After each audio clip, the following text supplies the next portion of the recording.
শাহ মুহাম্মদ বজলে কাদির ওয়েসি মাজার শরীফে ভক্ত ও আশিকানদের মিলাদ ও দোয়া মাহফিল অনুষ্ঠিত।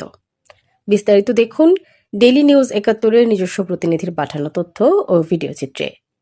ডেইলি নিউজ ৭১, আমরা সত্য ও ন্যায়ের পক্ষে, সঙ্গেই থাকুন। কুমিল্লার হোমনা উপজেলায় শাহ মুহাম্মদ বজলে কাদির ওয়েসির মাজার শরীফে দোয়া মাহফিল ও খাবার বিতরণ অনুষ্ঠিত হয়েছে। মঙ্গলবার ২৪শে মার্চ সকাল ১১ ঘটিকার সময় ভক্ত ও মুরিদ সন্তানদের আয়োজনে চান্দেরচর ইউনিয়নের নিজ বাড়ি শ্রীনগর মাজার শরীফে এই অনুষ্ঠান অনুষ্ঠিত হয়েছে। শাহ মুহাম্মদ বজলে কাদির ওয়েসি জীবনদশায় ২০২২ সালে হাবিবুর রহমান কালুকে সমস্ত মুরিদ সন্তানদের সামনে খেলাফত দান করেন এবং পরবর্তীতে মাজার শরীফের সভাপতি নিযুক্ত করেন। উক্ত মাজারের সভাপতি মুরিদ সন্তান হোমনা উপজেলার ঝগড়াচর গ্রামের হাবিবুর রহমান কালুর উদ্যোগে বাঞ্ছারামপুর ও হোমনা উপজেলার ভক্ত মুরিদ সন্তান ও চারকুরিয়া ও শ্রীনগর গ্রামবাসীর সার্বিক সহযোগিতায় এই অনুষ্ঠানের আয়োজন করা হয়েছে। জানা যায়, ব্রাহ্মণবাড়িয়ার বাঞ্ছারামপুর উপজেলার ঐতিহ্যবাহী উজানচর কংসনারায়ণ উচ্চ বিদ্যালয়ের সহকারী প্রধান শিক্ষক হিসেবে ৭ বছর ও পূর্ণ প্রধান শিক্ষক হিসেবে ৩৫ বছর, মোট দীর্ঘ ৪২ বছর শিক্ষকতা করেন। তিনি ওয়েসি তরিকা একজন পীর ছিলেন। তার অনেক ভক্ত ও মুরিদ সন্তান উজানচর এলাকায় রেখে গেছেন। উনি মৃত্যুর আগে নিজ বাড়িতে ৩ শতক জায়গায় ১৪ লাখ টাকা খরচ করে নিজের কবর রওজা শরীফ নিজে তৈরি করে গেছেন। ওসিয়ত অনুসারে ওনার মৃত্যুর পর নিজ বাড়িতে দাফন সম্পন্ন করা হয়।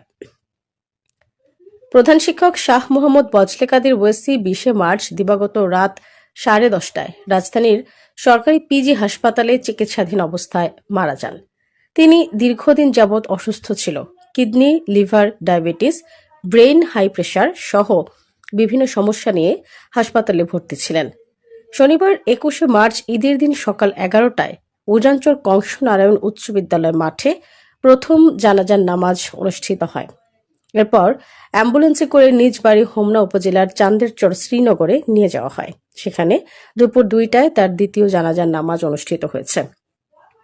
মৃত্যুকালে তিনি স্ত্রী, এক ছেলে মোহাম্মদ ফজলুল করিম আইয়ুব এবং ৩ কন্যা শাহিদা আক্তার, মিলি আক্তার, পলি আক্তার, নাতিপুতি ও বিভিন্ন এলাকায় অনেক ভক্ত ও মুরিদ সন্তান রেখে গেছেন। মিলাদ ও দোয়া মাহফিল শেষে উজানচরের পক্ষ থেকে বরকতময় বিশেষ তবারক, দাওয়াতি মেহমান ও উপস্থিতি লোকজনের মাঝে বিতরণ করা হয়। উনি আমাকে বলছে যে আমি তোমার সাথে আজকে আমার শেষ দেখা, জীবনে তোমার সাথে আমার দেখা হবে না এবং ঈদের আগের দিন রাত্রেই আমি চলে যাব। তুমি আমার জন্য দোয়া করো, আমিও তোমার জন্য দোয়া করি। যদি কোনোদিন হয় তোমার সাথে আমার দেখা হবে এরকম। কালকে যখন উনি চলে যাবে তার আগে সমস্ত হাসপাতালের মধ্যে সমস্ত নার্সদেরকে উনি বলছে যে আমার আজকে শেষ বিদায়, তোমরা সবাই আমাকে মাফ করে দিবা। এবং আমাকে যে উনি বলছে, আমি মোবাইলে রেকর্ড করে রাখছি আমাকে কি বলে, উনি বলছে যে আমি ঈদের আগের দিন চলে যাব। আজকে সেই একই ঘটনা আমি রাত্রে কালকে 10:35 আমি শুনি যে উনি পৃথিবী থেকে চলে গেছে। আপনারা সবাই ওনার জন্য দোয়া করবেন। আমার ক্ষুদ্র জীবনে যদি আমি আরো কিছু দিন আপনাদের পদে তুলে দিতে পারতাম, আমি যদি ওনার কাছ থেকে আরো কিছুদিন পদে তুলে দিতে পারতাম, তাহলে আমি আরো কিছু অর্জন করতে পারতাম। আমি বলে আমার সংক্ষিপ্ত বক্তব্য শেষ করছি। আসসালামু আলাইকুম।